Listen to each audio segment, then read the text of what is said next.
Good evening, ladies and gentlemen, boys and girls, and welcome to the latest episode of the Hard Compound Live. For those of you who don't know, my name is Rich, and I run and operate the Hard Compound. We're a one-stop shop for all things motorsport. We do race reviews, race previews, just write any articles about motorsport that we like. We do throwbacks, birthdays on this day, things like that. And we provide online support for some of the very best drivers and riders here in the UK in the junior categories. We're on Facebook, Twitter, Instagram, and YouTube, so do head on to all those platforms, search for the Hard Compound, give us a follow, hit the notification bell on Twitter, and come on board for all things motorsport, whether it be IndyCar, F1, touring cars, NASCAR, bikes, rallying. We try and cover it as best as we can. And in case you hadn't noticed, we also do live interviews. These are always streamed live on our Facebook, Twitter, and YouTube channels. All stored on YouTube immediately after the interview is finished for your viewing pleasure, and also in the video section on the Facebook page and on the Twitter stream as well. We've had some fabulous guests on. Just going to run through just a handful, many from the British Touring Car Championship for starters, drivers past and present, the likes of Matt Neal, Steve Soper, John Cleland, Andy Prio, Gabriele Tarquini, Rickard Rydell, current drivers like Michael Crease and Jade Edwards, Jake Hill, Tom Chilton, Ollie Jackson, some team bosses, guys such as Dick Bennett, the boss of West Surrey Racing, credited with launching the careers of Ayrton Senna, Mika Hakkinen, Rubens Barrichello, and others. And just last week we had the boss of the Accelerate Motorsport team, Justina Williams, which is fantastic. Moving into single seaters, we've spoken with the likes of Ari Lyndike and Danny Sullivan. We've had Mr. Willie T. Ribbs on, which was terrific.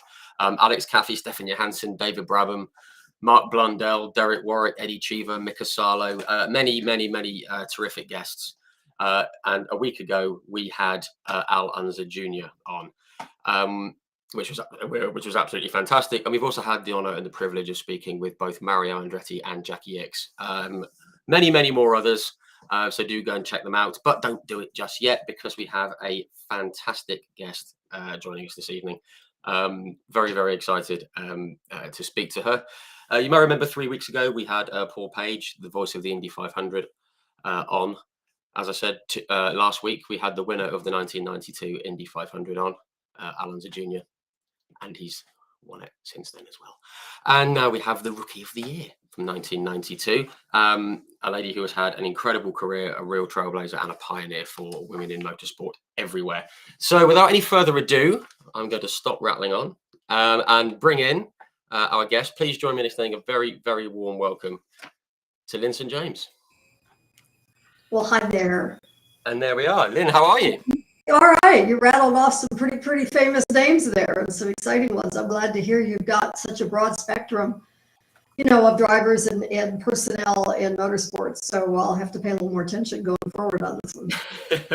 Well, if you want to come on board, that would be wonderful. But no, thank you. I'm still surprised that people keep saying yes, but obviously must be doing something right. And we're now obviously into people such as yourself and Al Unser Jr. and people like that who I wanted to ask about a year ago, but I thought, no, they wouldn't come on for a chat, but I thought I'd chance my arm. So thank you very much for coming on and having a chat.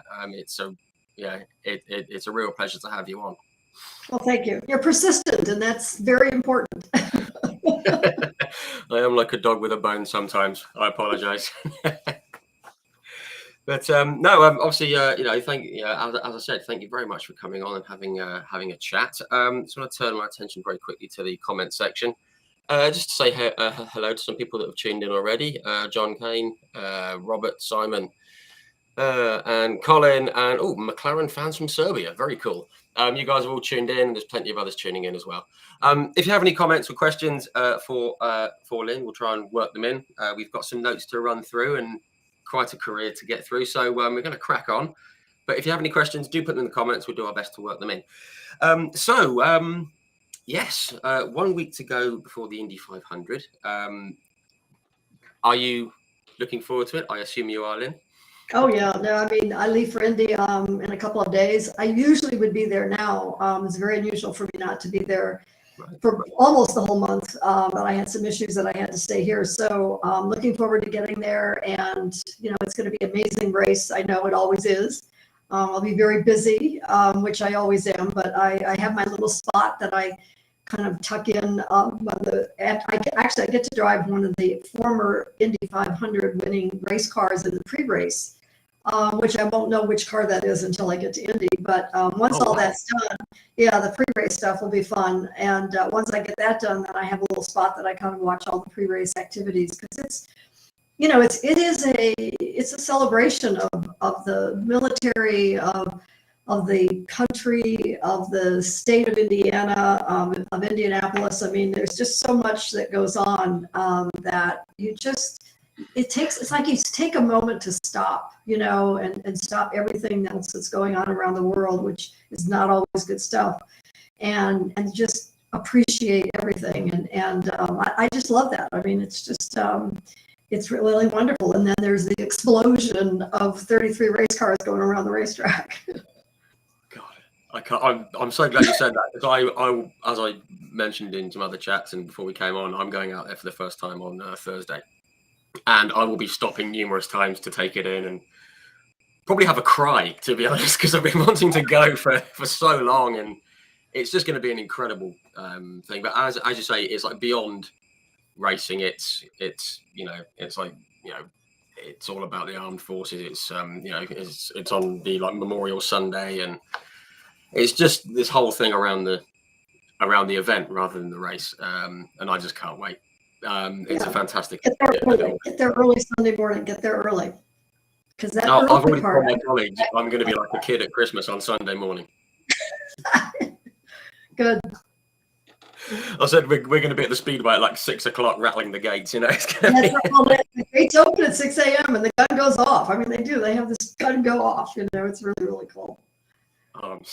I'm absolutely there. I can't wait. I'm so excited. No, it's obviously going to be terrific. But that's next week. But if I may, I'd like to start right back at the start with you. You were from Ohio, which is obviously just next to Indiana. So you're in that kind of neck of the woods. But you didn't have a motorsport background necessarily, did you? No, not really. I mean, I grew up in what they call the muscle car era, you know, when you know, the GTOs and the Corvettes and the Camaros. I mean, it was really a very car culture back then. So, but I didn't have a family, and I'm probably one of the most least likely people to turn into being a race car driver, because I mean, I don't have any sisters and brothers. I went to a girls' school. You know, my parents, nobody knew anything. My mom, though, taught me how to drive. My mom told me that a car would talk to you and give you warnings and signals. I mean, it was just kind of bizarre, actually. But I was, you know, we would all make fun of her to a certain degree. But at the same time, I think somehow that probably set something in my brain to understand and appreciate a car more than most people, particularly at that time. So, but I went to the races. I was a fan and I was a spectator, and I went with the buddies, and you know, I did a little drag racing and, you know, a little street racing, and, you know, so I got the taste of speed and this thing about this it's a relationship with the car. I mean, that's really what you're part of the car. You're in a relationship with the car when you're in it and you're driving it. And I always like to be the driver. And so, and I was the designated driver a lot when I was a teenager, because my guys' friends would be, you know, drinking, and they'd say, oh, Lyn will drive, you know. And so it was just the way I grew up, but not to be a race car driver, or not to really understand that real people drove race cars. I think that was the thing. I thought those were the superstars. They were really courageous. They were, you know, extraordinary and all of that. And then fast forward, I go to the 24 Hours of Daytona, and I see road racing for the first time. This is in the early 70s. And then I saw not only, you know, Mario Andretti and Jackie X and, you know, the real superstars in the front, but I did see in the back, there were like some Camaros and some Porsches and, you know, people. And I thought, it's some of those people, because you get to go walk around everywhere when you go to you know, like the endurance race. And I saw that they just look like normal people, you know. I mean, they were just kind of putting cars together in their garage, or in the, you know, it just didn't seem so glitzy all the time. And that's when I found out, okay, people do this. And I became a member of the Sports Car Club of America, and then found out you had to go to competition school to get a competition license. And, you know, you just start digging into, you know, following learn a little more, and I became a member, and I found out that if you got there was a new class that was called showroom stock, which is kind of like the beginning of what a touring car was, but where you could take a production-based car. We couldn't modify it though, so you were not allowed to, other than putting a roll bar in it and a 5-point seatbelt and a 5-pound fire extinguisher, you were not allowed to modify the car. So it didn't, so it didn't require a lot of funding. It didn't require a lot of technical knowledge to figure out what to do to the car to make it faster. You had to just run with what you got. And so I went out and bought a Ford Pinto and put a roll bar in it and a 5-point, seat belt, and went to driver's school. And quite frankly, Rich, I never looked back. It was just like, was that it? Something clicked, that just said, this is me. This is where I need to be. This is what I need to do. And of course, it isn't easy. I mean, I had to work really hard to figure it out. And I feel like I've always, every time you strap yourself in a race car, you're trying to figure it out. You have to have that mindset that you have to have experience. Yes, you have to have talent. Yes, you have to have car control. Yes, you have to understand, the dynamics of the car and all that. But you really have to understand that every time you get in the car, the race car, there's track conditions change, the setup of the car, maybe, just a tweak a little bit different. And so you have to be open-minded to say, what is this car telling me? What have I got right now to deal with? And I love that challenge, and I love that experience of confidence, of I'm getting hard, I'm confident, but I got to be open to what's going on around me and what this car is capable of doing.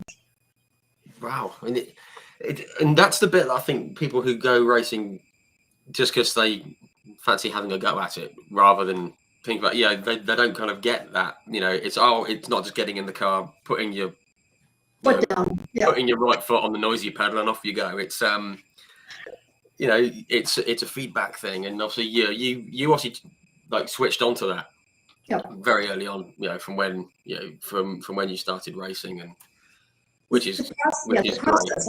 Great. I love testing. I love testing almost as much as I love racing, because the testing is where you really challenge your senses, and you're then having to give feedback, and you get feedback because it's the stopwatch. So it tells you, your feedback is how fast did you go? Did you go faster when you made whatever change you made? But then when you're working at professional level and you're working with a team and they're looking at data and engineering data, but fortunately they still want to hear what the driver experienced, what the driver has to say. I mean, the best teams are the ones that have, they got all the best engineers, they got all the best data, and they process all that data, but at the same time incorporate the driver input, and those are the teams, in my opinion, that are absolutely the best, and the drivers who have good feel and who can give that input. Because many times what the driver feels and what the computer and the data tells you, if that's conflicting, then the crew shakes their hand. What are we going to do? And what are we going to believe? We're going to believe the data. I'm telling you, that's what they ultimately. They'll believe the facts and the figures. Yeah. Well, the figures, maybe not the facts. But I mentioned before that we spoke with Ari Lyn, and he said, I will never claim to be in the top, any list of top 100, 200 drivers. He said, because as a driver, I'm pretty good, but I can feel a car and I can feed back to a team. And he said, there's not, he said, you could be a great driver and not have that ability. And he said that, and he said, look, it might sound big-headed, but I'm really good at that. And that's how I got the seats. That's how I did well on certain ovals and how I won Indy. So it's nice to hear you say it as well. There's that, it's a two-way thing, isn't it? Mm-hmm. Absolutely. I'm interested that Ari's, I know Ari pretty well, and I've known him a long time, a lot of years, long before before either of us got to Indy. But I mean, I think that probably speaks well, even though I think I would put him up into the higher category though than maybe he did, but he had that feel, and that's good. Yeah, he said, when you're going 230 odd, whatever it is, miles an hour, with your back end of your person that far from the tarmac, you have to have good feel, otherwise you're never going to do it. No, so obviously you've started going racing and you've got the feel for it and how it works. Did you have to secure sort of backing and funding at that level? Because every chat we have almost comes back to sponsorship and money and whatever. Because this is never going to be a cheap game, is it? No, well, the first 6 years of my racing was literally out of my own pocket. I mean, I owned and operated 2 businesses with my first husband. So, we used whatever discretionary dollars we had to work with, even though we were just building two businesses. But, instead of going water skiing or boating or whatever other people do with their money and their weekends, we went racing. And so, because, that was our hobby. So I did it out of my own pocket, but then I realized, that I wanted to win. I wanted to win more. I wanted to be in the faster car. I wanted to be in the 24 hours of Daytona. I wanted to be the driver, and I thought, okay, that means it's going to take a lot more money than we were going to. So that was sponsorship. But the good news is, for me anyway, was that because I owned and operated 2 businesses and had been for about 10 years, I understood business. In other words, I had a business head on my shoulder. And so once I transitioned from this being, I'm doing this weekend, and this is so cool, and isn't this fun, and isn't this exciting, it was all of a sudden, I got to start finding sponsors. I got to put my business hat on. And to the point that I created a company called Creative Images, and I would write letters for sponsorship proposals under that company name. And then I would talk about Lyn St. James and about how Lyn St. James could do this and Lyn St. James could do that. And then I realized I can't sign this letter, Lyn St. James. I mean, this is going to be like stupid. So I literally would make up names of people that would be in my company that, of course, don't exist. And so, and then if anybody ever did write me back or call me, I knew which company because I knew what name they were using. And so, I mean, it was creative. It was creative, and so, essentially my first sponsor was my hairdresser, but that doesn't count. But the one that really did count was when I got Ford Motor Company in 1981. And so, and that was a 3-year process of getting names of who they were, who I should contact, and then, contacting them and writing them letters. And there I used my own name. But I just really, bugged the heck of them and got them in 1981. And quite frankly, it was the beginning of the whole transition, really, of just doing this as a hobby to then being professional, but also of understanding the business side much more significantly, because now I'm actually part of a major automotive manufacturer. And so I got to go to Detroit, to Dearborn, where their headquarters were. I got to go to the design center. I got to go to their test track, and so I became much more an inside person in the automotive industry, which was really, really fascinating. So, and then on the racetrack, publicly, professionally, being part of being a factory driver, enough about motorsports that then there's an instant credibility that you come with that. They're not going to just hire anybody. So that sort of helped me as well. Wow, and like, what a name to get involved with. In Ford, it's huge. It's a huge brand. I mentioned Jackie Hicks, he's running with Porsche, and and there's so many others that it's just, I mean, I can tell you one of the critical people that made that happen is one of your people, Mr. Walter Hayes. So you should know that name, yes. And so he had just come over to the U.S. as the head of all public affairs, and of course, had a racing. I mean, this man was a racer, and he understood racing. And this was also then when Ford was just going to get back into racing.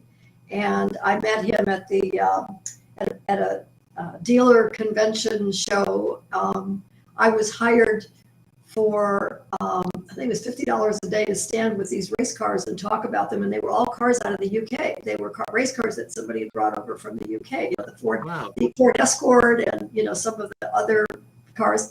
And I learned everything about those cars. And when these people would walk out of this convention center from these meetings, they had to walk by these cars, and then I was there to talk people and to talk about these cars. And And Walter Hayes comes by, and most people walked right by and didn't even want to talk to him. And he came by, and he like was fascinated at how much I knew about these cars. And then he said, "So what do you do, young lady?" And I said, "Well, I'm a race car driver." And really, and so invited me to attend it. Yep. And so that was how I ended up. And he was such a, I got to know him and his wife and his son Richard, and it was just it was a wonderful time for me to be with Ford Motor Company, be at Ford Racing, and to be when Walter was was in that position. I heard so many great stories about Cosworth and about racing in the UK, and it was so wonderful. Oh, fantastic! That's cool. It's nice to know that the UK's got a little part in your story. That's kind of cool. Big part. Big part. We'll take a big part. Absolutely. Yes. Happy with that. I have another UK when I went to the first time I was in the UK. I tested an Argo chassis, and at Snetterton, and was there literally one day, and then somebody ended up buying that car, and I campaigned that car in the IMSA Camel GT series, and absolutely loved that car. It was one of my best seasons as far as I'm concerned. So that was a second UK connection. Yeah. Good old Snetterton. Good old Snetterton. It was raining that day, of course. It's always raining. My brother lives not far from Snetterton, and we're sending him photos of nice sunshine, and he's just there with a brolly, or it's wet. Always the way. No, that's fantastic. Just sort of previous to that, you had a few runs out at Sebring, obviously very famous endurance race out there, known for its bumps and whatnot. What sports cars or those kind of cars, was that where you had initially planned to go racing, or was it just a case of an opportunity came up to go with Autodyne and Sebring and all that? No, I lived in South Florida, so Sebring and Daytona were like home races, and they were big deals. They were big deals, though. They were literally big deals in motorsports and in particular endurance racing. And so for me, those were that's what my aspiration, or my goals, really, not just aspiration, but my goals were to become a full-time, prototype racer in endurance racing. And to win Sebring and you win Daytona, to be there. So, unfortunately, I got to race both races a number of times in a number of different types of equipment. And fortunately, I had a couple of opportunities to be on the right team with the right teammates and win, at both races. So it was huge for me. And that was about as far of an outreach my goals were. You know what I mean? That was the stretch really for me. And of course, after I won Daytona, I then knew about law, and so I said, okay, I have to be able to race at Le Mans. I mean, that's just the ultimate of, worldwide, globally of endurance. Even though a lot of Europeans and non-Americans come and run at Daytona and Sebring, if you can go there and run Le Mans, that's like the world stage. And so, I was so endurance, isn't it? So happy to be able to get there in 1988 or 1989. And run with Gordon Spice and Ray Bellum in a Spice chassis. And it was I just wrote a column about it for somebody, because it was, for the Laguna Seca at the Monterey Historics, they're going to celebrate the 100th anniversary this August of Le Mans, as well as Pebble Beach is celebrating the 100th anniversary of Le Mans. And so they're going to have a lot of cars from Le Mans, and I wrote a column for the Monterey Historics that just talked about what an extraordinary experience it was to be with Gordon and Ray, and they were veterans, and this was like old deal to them, and I was like, oh my God, this is so cool. Yeah. I mean, it's on my bucket list again. I always shoehorn the two things that I shoehorn in to every chat: Indy 500 and Le Mans, because they're on my bucket list. And the Daytona 500, they're and Bathurst. But anyway, you don't need to do the Daytona 500. Yeah, you don't need to do that now. No, boring. No, you got to do Le Mans. You're too close. I mean, heck, you can just, you're just across the pond, so to speak. Yeah, and I'm in the south of the UK, so we're not far. And I haven't been yet, and I want to go. But I want to go just as a fan. But I've spoken to a few ex drivers and current drivers who have raced at Le Mans, and some that have won. I've spoken to Mark Blundell and David Brabham, Stefan Johansson, these kind of guys. And they've just said that, David Brabham, he said, his father's Jack Brabham, and he's driven some amazing cars and done some amazing things, and he's been in F1, but he said the pinnacle of his career was winning it, standing on the podium at Le Mans. I mean, that's the standing that it's held in. It's just what makes it so special for a driver. Yeah, well, obviously, I think, at least for me, it's the history of an event. So the history of Indy, the history of the Indy 500, you get totally caught up into, oh my God, And I think the history of endurance racing, so even the 24 Hours of Daytona, but particularly Le Mans. So I think the history is the first caveat. But then it's also that track. Now, fortunately, I got to run it before they put the chicane in. In '89, it was before the chicane. So, you're running it the same way it ran. And so even though not every driver, I've talked to Hurley Haywood and others who did not like Le Mans, even though he has a great winning record there, but they don't like that. They didn't like the Lyn St. I guess happen to like high speed. I mean, I always have liked high speed corners, which God help me in Indy.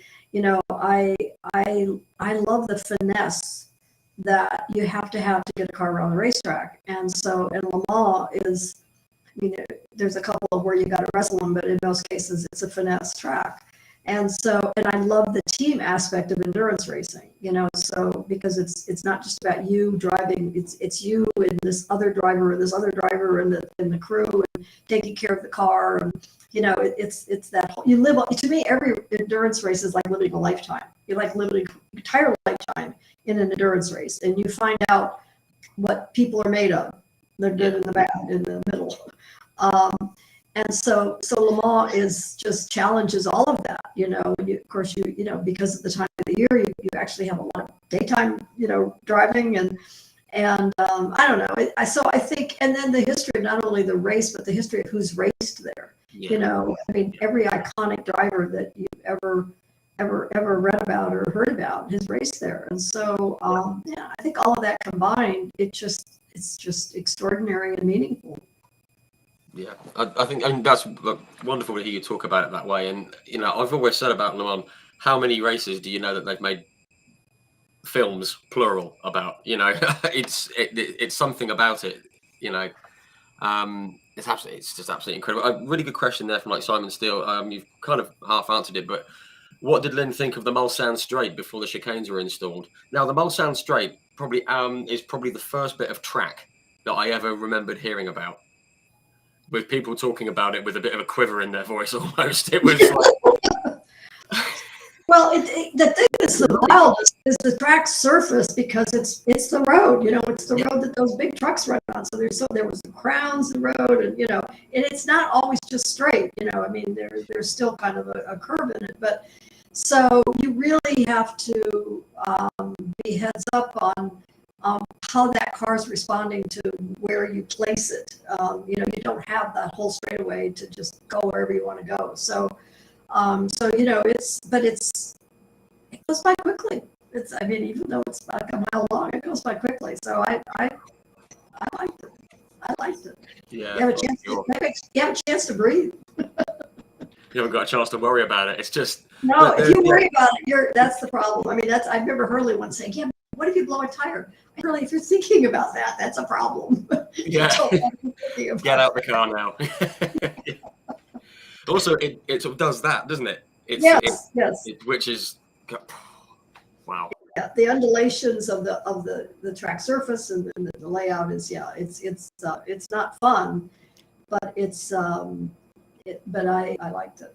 Yeah, it's certainly a challenge. Wow, that's cool. I love it. Everyone who talks about Le Mans just talks about it with a smile on their face, which is fantastic. So I just want to touch on something else, because you said that you love high speed, which some people like the technical side of it and the mechanic and everything else, but some people just like going fast. Obviously, you're one of those, which is fantastic.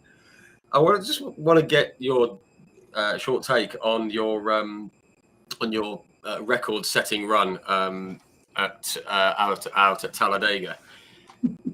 In that absolutely bonkers machine. It was the Thunderbird NASCAR. I mean, I was aware of it obviously before we'd spoken and things, and it's great to be able to ask you about it in person. But it came on the back of a run at Daytona with Bill Elliott, who's Chase's father, isn't he?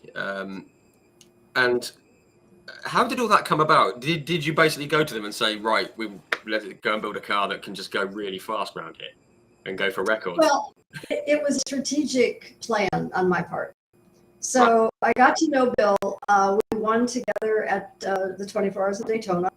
And then we actually ran together at Watkins Glen. We almost won that, except he kept dropping wheels and we kept getting flat tires. But anyways, we got to, we just got to hang out and get to know each other. And he's smart, and this was when he was in that season where it was Awesome Bill from Dawsonville. He was, he'd won the $1 million, and he was on an all-time high. But anyway, I knew that Ford was going more towards stock cars. They were kind of backing off of their sports cars, and I was a Ford driver, and so I thought, I think sort of job security is, I think I need to start thinking about maybe going stock car racing. Right. And so because I think that'll give me longevity with Ford, and I'll be an asset to them because I'll be now racing in stock cars in NASCAR. I met with Humpy Wheeler, who was the head of Charlotte Motor Speedway, and I had quite an interesting conversation with him about it, which is the whole long story that I thought gave me reason to maybe think about that twice. But I knew that Talladega had these speed records there, and so I thought, well, if I could take a car around Talladega and break a record and show that I could show Ford, and particularly Michael Kranifus, who was the head of Ford Racing for many of those years, most of the years I was there, that I could handle a stock car, then maybe he would consider putting me in their program. Maybe I could run like what was called the Busch Series then, for the Xfinity. So I thought, well, how am I going to do that? And so I asked Bill if I could convince Ford and Goodyear to contract you, would you and your team, his own personal team, would you build the car? And he came back, he said, yeah, and we do that. So then I went to Ford and I said, I have Goodyear in. I kind of jumped the gun on that. And I've got the Elliots in.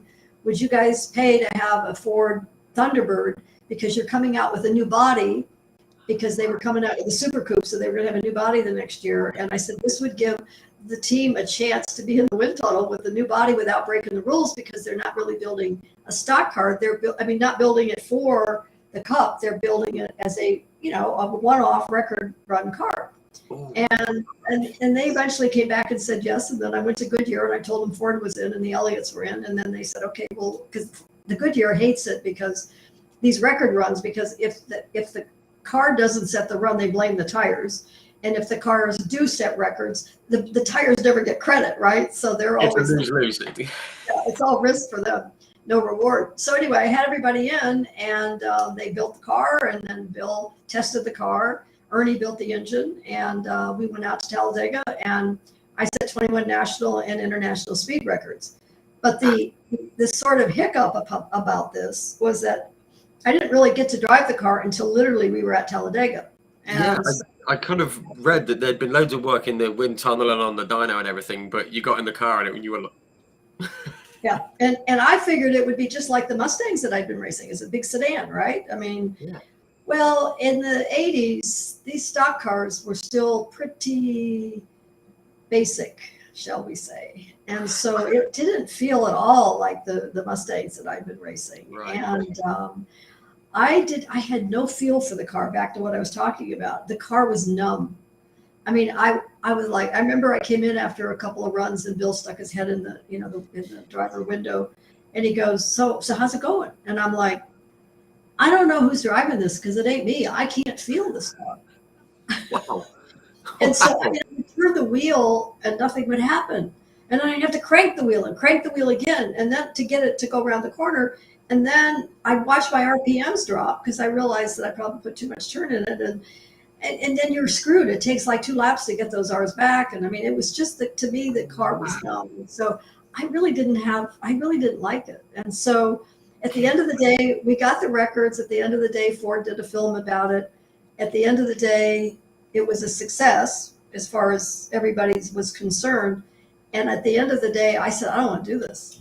And Michael Craniff said, Lyn, we don't really want rookies. We need veterans. And they hired Kel Yarborough and, brought in some other, they said, we've got to get into Victory Circle, with a Ford. And so the whole thing of the purpose of why I did it was not right, or didn't happen. Yeah. But the result of it was, at least we got in the record books. And now is a result also, which totally coincidentally and unplanned, is that it's the only race car that I physically own is the Thunderbird. It's yours. It's my car. It's been on loan at the museum in Talladega. And right now it is just arrived at the Automotive Hall of Fame in Dearborn, Michigan, because I'm being inducted into the Automotive Hall of Fame in July. And so they're going to have it on display. So it's kind of nice to have a car, at least, that I can. It was at Amelia Island last year when I was honored there. So, it's nice to have a race car, because I don't have any other race cars I have the Indy car from my rookie year, but it's hanging in the wall in my living room. So it isn't going to ever be on display anywhere. It's my baby, and it's on my living room wall. Coolest living room in the world, honestly. Just having that up there. Yeah, we've got a TV on ours. It's not. You've got an Indy car. Wow. Yeah. But no, that's amazing. And long story, but that was the Talladega Thunderbird story. Yeah. Well, and just for the record, I just want to put this out there. The top speed that you set on the first day, because you went back out the following day, didn't you? And when it was a bit cooler, I've got it here: 232.4 miles an hour. That was the top speed. Yeah. That's incredible in that car and at that time, and wow, fantastic. And just want to echo what someone's just put there. Congratulations on the induction in the Hall of Fame. Very cool. Thank you. Nice to have some recognition. Right, now you mentioned the IndyCar. Not going to lie, this is the bit I've really wanted to talk to you about, because as I said off air, 1992 was like my favorite 500, just because completely bonkers. But what was the thought process in going for it? Because you hadn't driven any single seat cars before, had you? And you alluded to earlier on that you're all about the Indy 500. Was that what you wanted to do? Was that? Well, in reality, no. I wanted to first drive an Indy car. I just wanted to know what it was feeling like, because to me that was the ultimate race car. Dick Simon gave me that opportunity. He gave me a chance to test at a racetrack, and the test went really well. In fact, I've just got to add this one piece. The day I tested that car, which was the first time I was ever in an Indy car, one of the guys that was working on Dick Simon's crew was assigned to take care of me in that car that day. Right. And of course, you realize that had I not been there, he would have had the day off. And so, here I show up. He's got this chick that is going to drive this Indy car, right?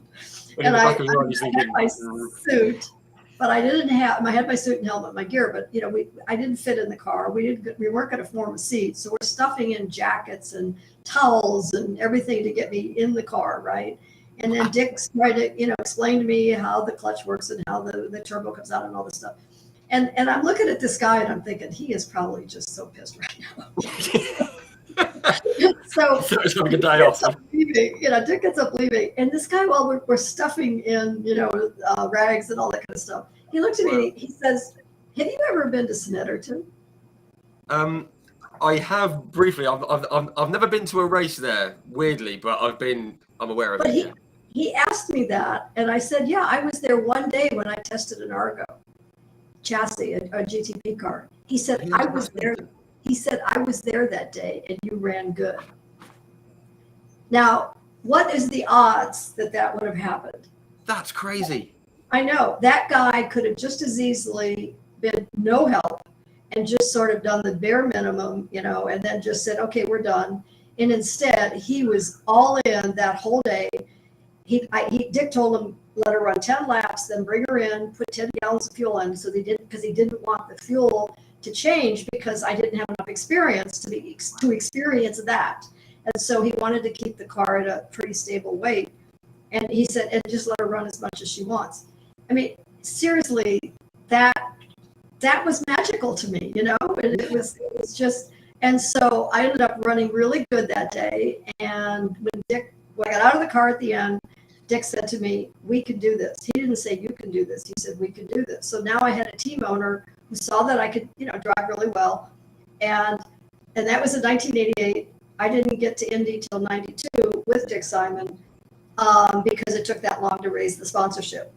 I still didn't want to just do the Indy 500 because that's not the place you want to debut. I mean, I wanted to go down to New Zealand and run some open wheel, or I wanted to run Phoenix first, but the sponsors were only interested in hearing about Indy. And so the Indianapolis 500 was my second open wheel experience and my first oval track race. Not my first oval track because the Talladega was the only other oval track I'd ever done, just straight ovals. So, wow. But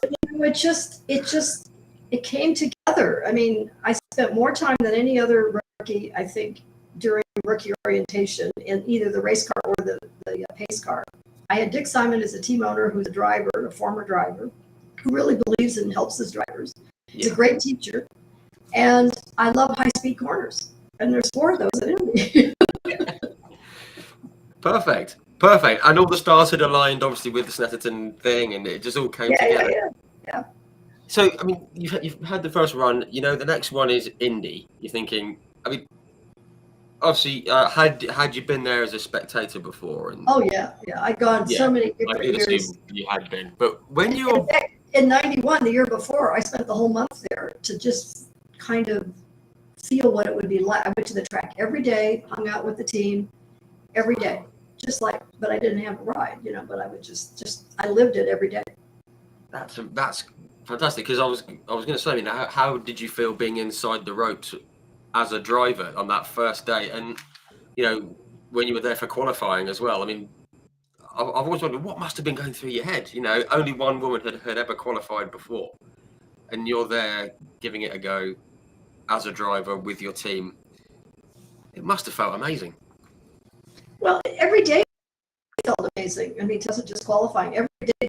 I got into, fortunately, because I've been there so often as a driver, because I didn't really care about the Janet Guthrie story as being the first woman.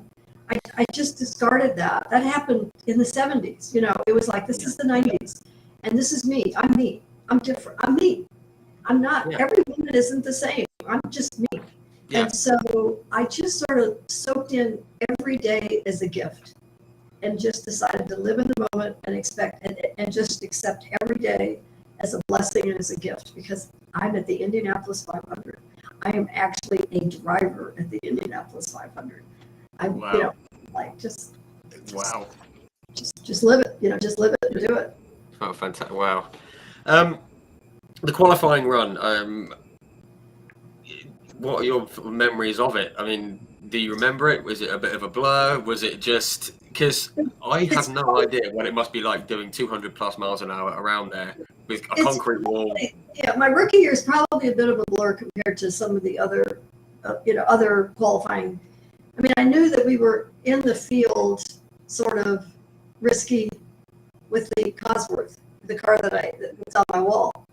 Then Dick said to me after Sunday qualifying, on the first weekend of qualifying, Dick said, "Lyn, I'm worried that time's going to hold." And he said that we have an old Cosworth with an old chassis, it's a 91 chassis. He said, that's as fast as that car's ever gone. And so this is nothing to do with you, but I'm worried. But he said, I have a Chevy, a backup car, but I can't let you have it until I put my primary driver in his primary car in the field. Plus, I will not let you run it until you get approval from Ford, because you're still under contract to Ford, and that's got a Chevy. And so I spent the week getting a hold of Ford to get their approval, and then I had to wait until the primary driver of the other car qualified before I got a chance to be in that car. So I had limited seat time in that car, and so I remember the drama around it, but I just remember that I had to qualify that car on Sunday, with less time in that car than I'd had the whole month in the other car, and every car's and I did it, but I couldn't tell you one thing about any of those laps. No, sure. No, fair enough. Wow. That's amazing. That is amazing. Such little car time and to go out and obviously qualify. Might be a silly question. Obviously, how did it feel when they said, right, yep, you've qualified, you've made it, you're in? Was it joy, relief, disbelief? Was it a case of I'm going to race in the Indy 500? I mean, Yeah, I mean, I think it was a combination of joy and relief because, I mean, there were a lot of cars. I can't remember exactly. I have to go back and look at the records, but there were a lot of cars trying to qualify that year. So it wasn't like it was a slam dunk. And I think I qualified 27th. yeah, So it wasn't on the back row, but at the same time, again, I was just barely there. But I was there, and so I just. Now it's just put your head down. I mean, the hardest thing, to be honest, was after qualifying on Sunday of the second weekend, is the race isn't until a whole week away. Yeah. And the next time you're in the car, at that time was car day on Thursday. I was so used to my time, we're all into the rhythm of how we should. And so it was, most of the time, it was practice on Friday, qualify on Saturday, race on Sunday. And now it was the whole month was practice, and then it was 2 weekends of qualifying. But it was like that the race is a week away. It was like I was so off balance that whole week because it was like, it's like, will we start all over again? Do I have to go qualify again? It was just yeah. What happens now? And actually, I remember I was saying, somebody asked me, I was doing a radio interview with Bobby Unser, and they were saying, what's your strategy for the race? And I go, I don't really know because the race is 3 days away. And I'm like, I've never done a 3x3 start. And Bobby Unser looks at me and goes, Lyn St. James, you're a race car driver. You take the hole. If there's a hole, you take it. And if there isn't one, you don't try to make one. I'm like, thanks, Bobby. Yep. That's pretty black and white, isn't it? It is. And it was good. It was good advice. Yeah. Yeah. Oh, Bobby, God bless him. Well, yeah. Yeah. God bless him. Broke the mold when they made him. Amazing. Yep. I don't want to sort of bring age into it, but so you were 45 when you made your Indy 500 debut. Doesn't tend to happen these days, although we do have Jimmy Johnson this year, don't we? And he's 46, making his debut, which is I know. In fact, I'm doing very, very well. I've gotten to know Jimmy this year, over these last couple of years, and unbeknownst to me, when I reached out to him, or long story on how that all happened, but he goes, I remember watching you when I was a kid. I was like, oh God, it makes me feel old. But I told him, I said, you're going to take my record away because he's already going to qualify very well. He may be in the front row, based on the way the times are today. And so the likelihood is that he is very likely to be Rookie of the Year this year. And as of right now, I still hold the record for 30 years now, being not the oldest rookie, but the oldest Rookie of the Year. Yes. And the likelihood he's going to take my record, and of course records are meant to be broken, and it's all great and fun in it. And so, but Gene Alesi, I think, was the oldest rookie. He was 46 plus. Yeah. I saw a stat that somebody said that. Yeah. So, but yeah, it's not very. It's a bit unusual to be that old as a rookie, and then, but I think what I'm probably the most proud of is not only that doing it, but going back for 7 more Indy 500s over 9 years. And so being, my last Indy 500, I was 53. So wow.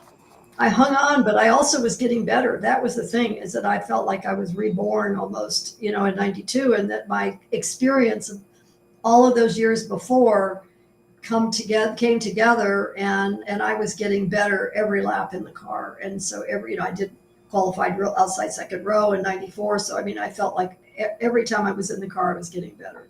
Yeah, absolutely.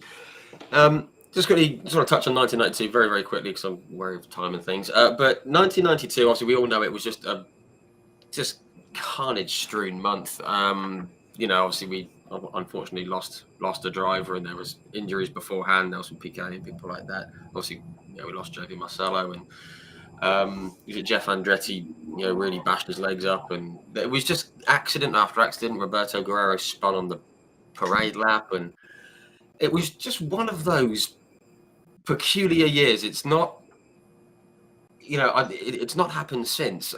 You were involved in it.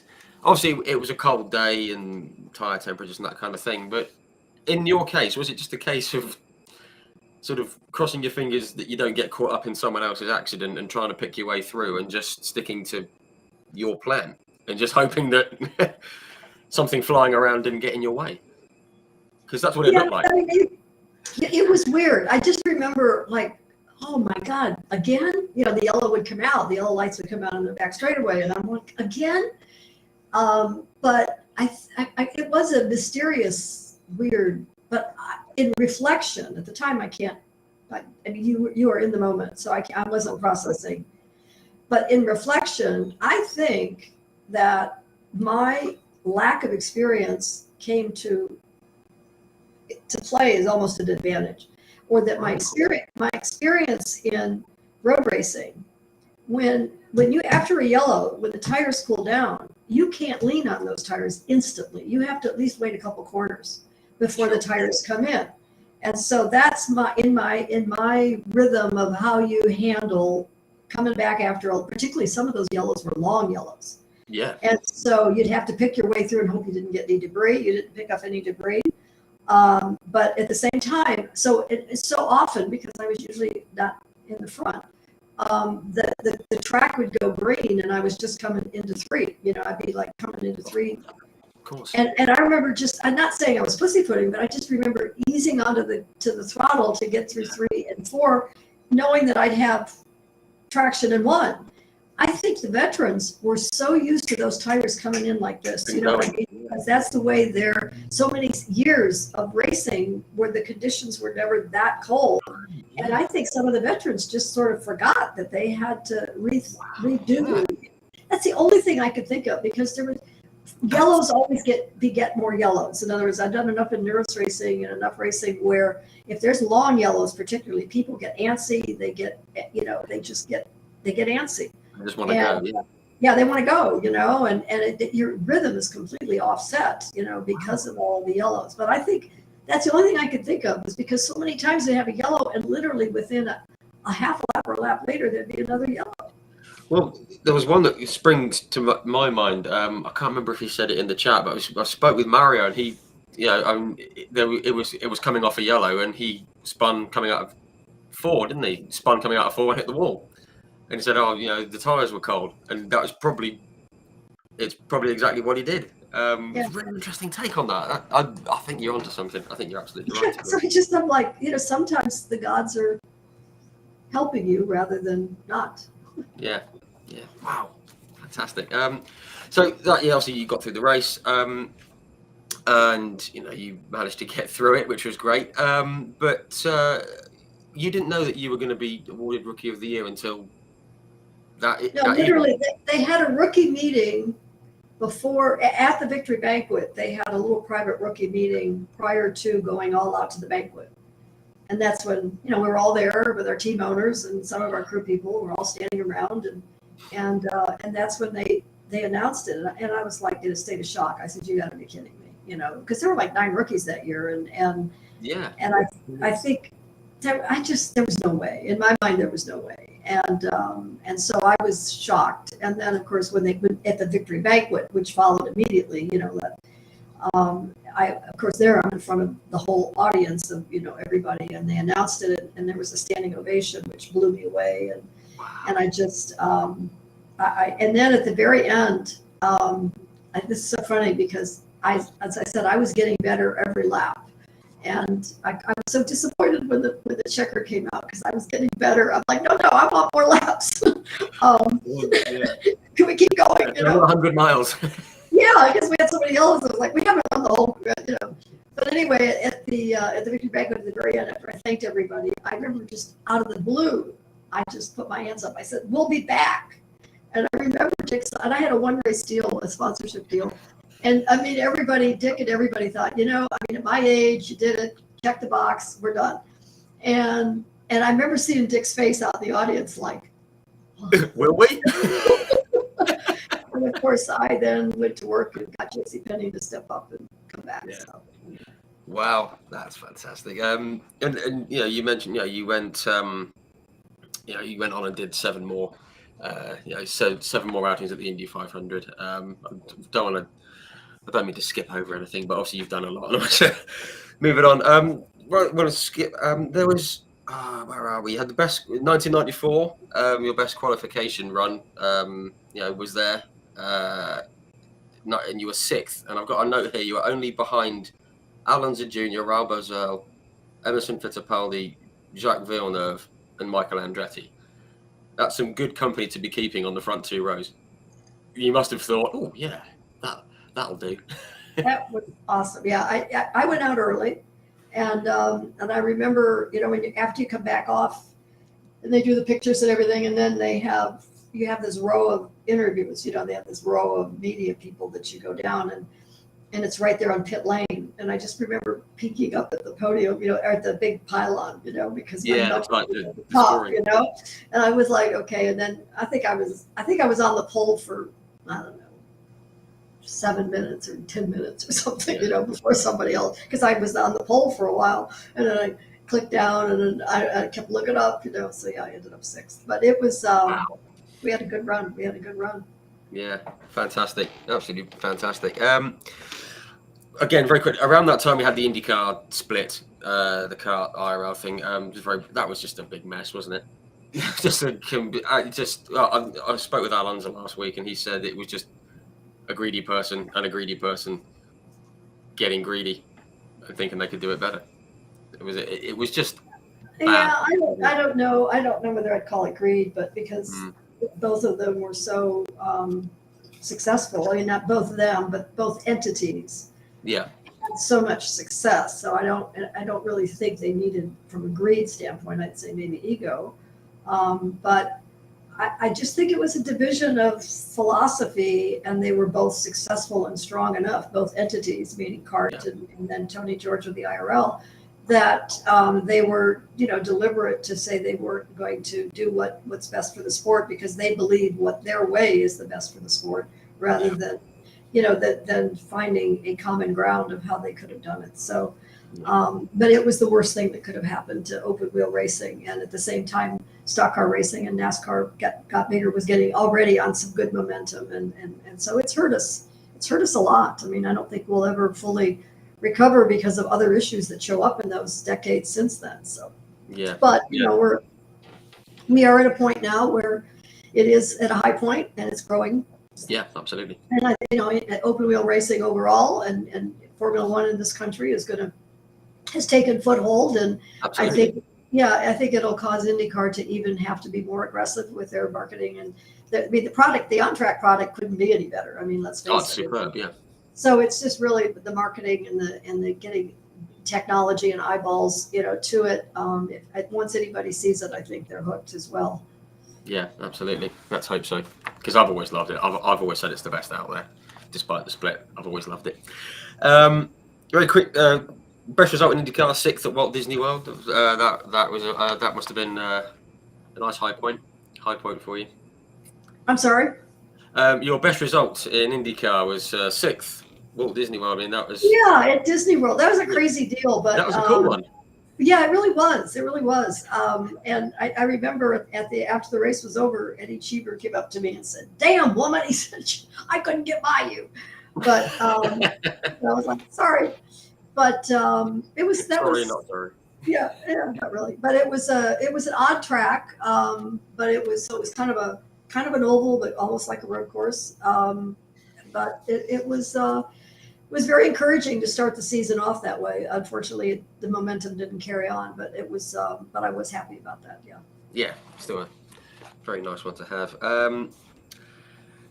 Just very quickly, you set up Lyn St Racing, 1998. Obviously, that year, you couldn't qualify for the race. But what was thinking behind that? Was it just well, that you had? Or? At that point, the IRL appeared that it was going to stay, and I was getting older, and I thought, what would be what's next for me? And I thought being a team owner would be, and that way I could then be determined getting sponsors, but then also helping really change the face of the sport. It was a complete failure, and to be honest, sometimes God, I believe the universe protects you from something that you're really not meant to do. And so I really had, it was a disaster for me financially, and I wasn't prepared. I thought I could do it, but I couldn't. And so I'd rather leave it at that. But I think it also, what I am the most pleased to see happen is Beth Peretta come in and have a woman-owned team. Because I think that's the step that needed to happen. We've had women in the cockpit, as racers, some better than others, but doesn't matter. The fact is that they've all proven that they deserve to be there, and that's possible. But I think that next important step was to show the leadership that could exist as a team owner. And I saw one of your questions that popped up, and I think one of the corrections I want to make, it's not an all woman team. It's a woman forward.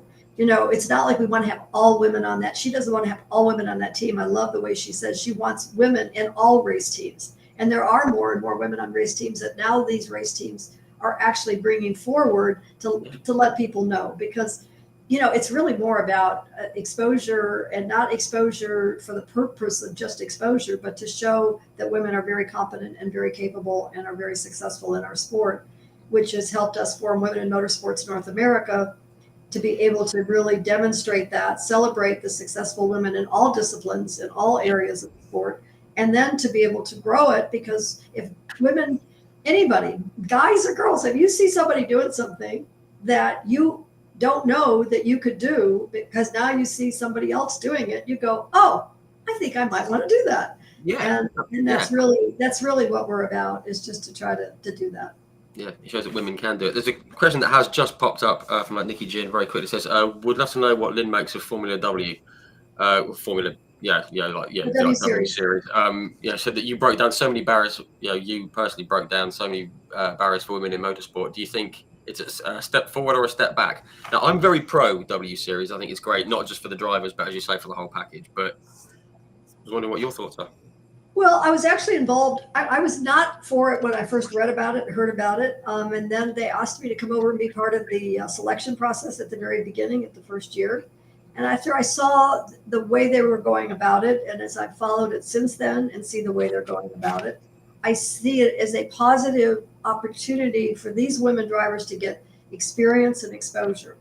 And as long as that bodes well, and what I've seen, what the ones that have moved on and run in the WEC, or have moved on and run in GT racing, they've gotten other rides. I mean, I was a huge fan of Alice Powell, for example. I used to follow back when she was running the Gilettas, and I'm like, so what happened to Alice Powell? And again, she just sort of fell off the radar because she couldn't get sponsors. And to see her now back in the race car competitive, so I think it's serving a purpose. Is it a solution for women racing? Do we need women-only racing categories? No. But this particular one is giving this opportunity because of the financial structure. It's opening doors and opportunities and providing quality experience, that as long as it leverages them to be able to move on, I think that it's doing its job. Yeah, which I think will come in time, and that's my standpoint exactly. People saying, "Oh, Jamie Chadwick's won it twice and she hasn't moved on." It's like, well, it's not going to happen in 2 seasons, and there's more to it than that. So, no, that's good. Good to hear. Again, very quick. I'm very wary of the time because we've got IndyCar qualifying coming up, fast 12. Just right now, yes. Okay. I know. So I'm just because I'm going to watch qualifying. Yeah, no problem. Yes, very quick. You got a lot of things going on. Off track. You've founded the Winners Circle Foundation, and the Women's Sports Foundation Project Podium Scholarship. Again, all geared to get more women involved and push them forward in the industry, in the sport, which is a fantastic thing to do. And I guess that was because that was set up almost 30 years ago, wasn't it? Yeah, I mean, I really felt I learned. We learn over time, and I learned when I got so much fan mail that after Indy, and they didn't just want autographs; they wanted advice. And I thought, then it's just like the click went off, and I realized this isn't about me. This is about what I'm able to do by what I'm doing, what I'm able to do for others. And so, and it felt good.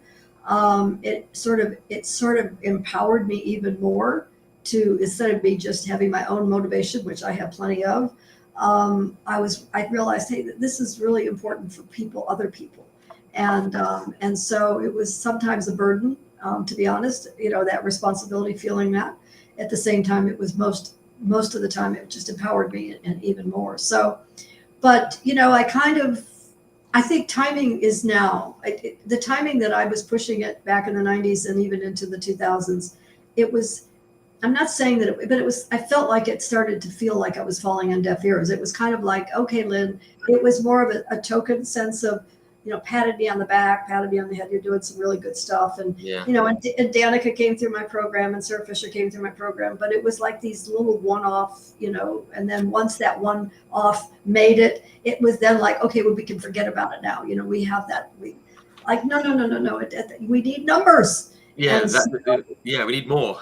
Yeah. And so I think now is the time. That's why I've launched with Beth, the Women in Motorsports North America. We have over 100 people in our community, men and women, who are all dedicated to being mentors and to being advocates. So if we can have more boots on the ground, literally doing things, making things happen, then I see that we're now can make a difference. So somehow the timing seems to be right now. It just wasn't right when I was forcing it before. No, that's fantastic. And there's also a bit more acceptance, I think, now that anyone can do anything they want, which is fantastic. And the fact that the likes of Danica and Sarah Fisher came through just shows that it was a success, and it's getting there even more so.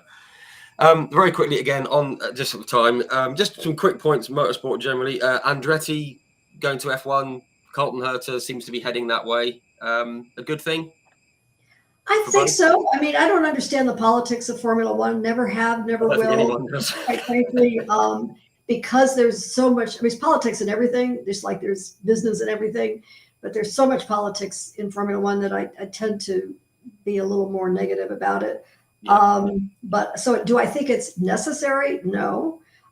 Do I think it's necessary for Colton Herta's career, to be a Formula One driver? I don't think it's necessary. I think the talent that guy has, that kid has, is amazing.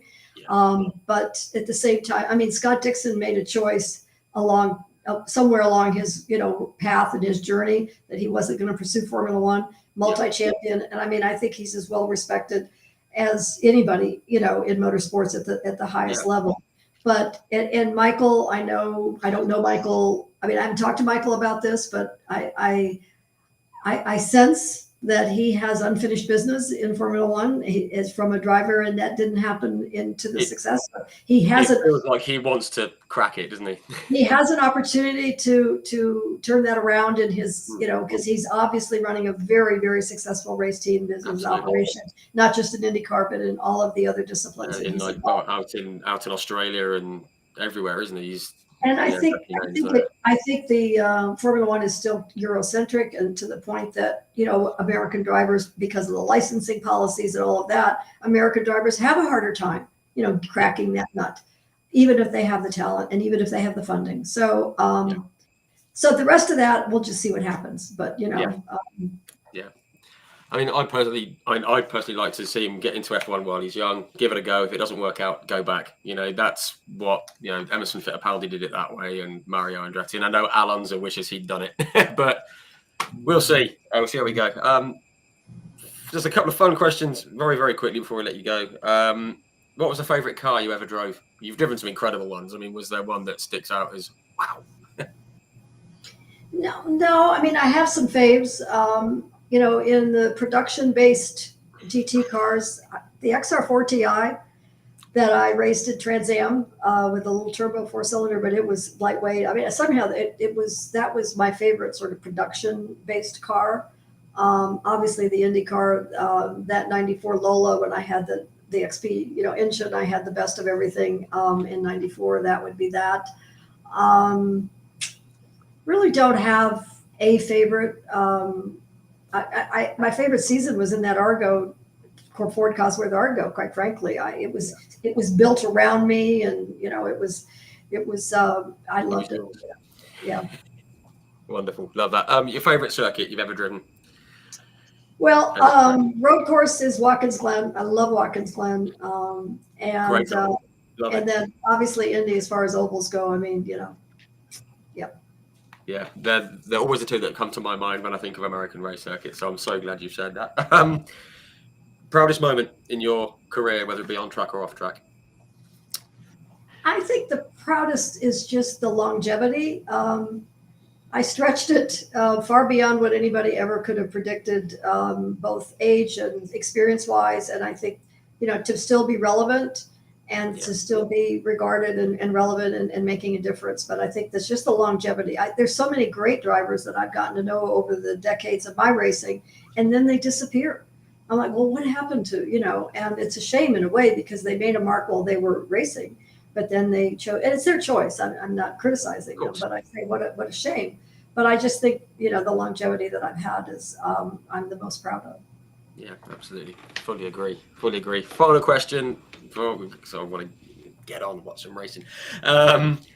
You've driven against some amazing drivers, or alongside some drivers. I'm just going to reel a few off, not all of them, but Gordon Johncock, Tom Sneaver, the Unzers, the Andrettis, AJ Foyt, Emerson Fittipaldi, Rick Mears, Danny Sullivan, Bobby Rahal, Mansell, Lion Dyke, PK Villeneuve, Tracy Montoya, Jochen Mass, Hans Stuck, all these guys that were in Le Mans. Derek Bell and people like that. Is there anyone that sticks out in your mind as being the best that you've raced against, or just the toughest, or anyone like that? Is there anyone who you think, oh, yeah, he or she was someone else to drive against? Well, not so much to drive against, but just who I thought was magical in a race car, in an Indy car, was Rick Mears. I mean, it seemed like the car just glides around the racetrack. It's like, God damn it, I want to get in that car. I mean, I want to ride along with him, Yeah. Because he just seemed to make that car sing, and glide. And then, I had a teammate, Scott Pruitt, who just would piss me off so much because he was always just so much better. It's so much better. I remember I said once to some interview I said, God didn't teach me how to water like he did Scott Pruitt. He just taught me how to roll hard. Because Scott just really, he could bring out the best of any race car he was in, and he was bright and all of that. So I think he was the toughest competitor and teammate, because I felt like I should have learned more from him, damn it, but as his teammate. But the greats I admire greatly, the Derek Bells, and Al Holbert is one that comes to mind. That I was, I was heartbroken when it happened, but admired him. But and even Peter Gregg. I mean, I could go on and on about the drivers that that I would watch and learn from, tried to learn from. But there's Scott Pruitt was probably the one that in my era that I raced against, that I admired the most. That's great to hear Scott Pruitt get a mention. He's seriously underrated. Have you had him on? Have you had him on your show? No. I've got a big list of people I'd like to speak to. Yeah, maybe I should contact. He's got time, and he's a very good interview, and he's he promotes his wine, and he has a good time. He's a good guy. Happy days. That sounds good, and I'll tell him that Lyn St sent me. Yeah. Fantastic. Then obviously, we've got some IndyCar stuff coming up, so we're going to wrap it up. But thank you so much for coming on and having a chat. It's been a real pleasure speaking to you. Something I never thought I'd do, as I said when I was watching IndyCar as a kid. Sorry to bring the kid word in. Sorry. That's all right. Everybody does that now. It's okay. But no, it's been fantastic. Thank you very, very much for coming on and having a chat. Well, thanks, and I'm so glad you're coming to Indy. You'll enjoy it. Oh, I'm sure I will. Absolutely. Yeah. And thanks everyone for tuning in. And we'll see you on the other side of Indy. But yeah, Lyn, thank you so much again. Much appreciated. It was fun. Thanks. Great.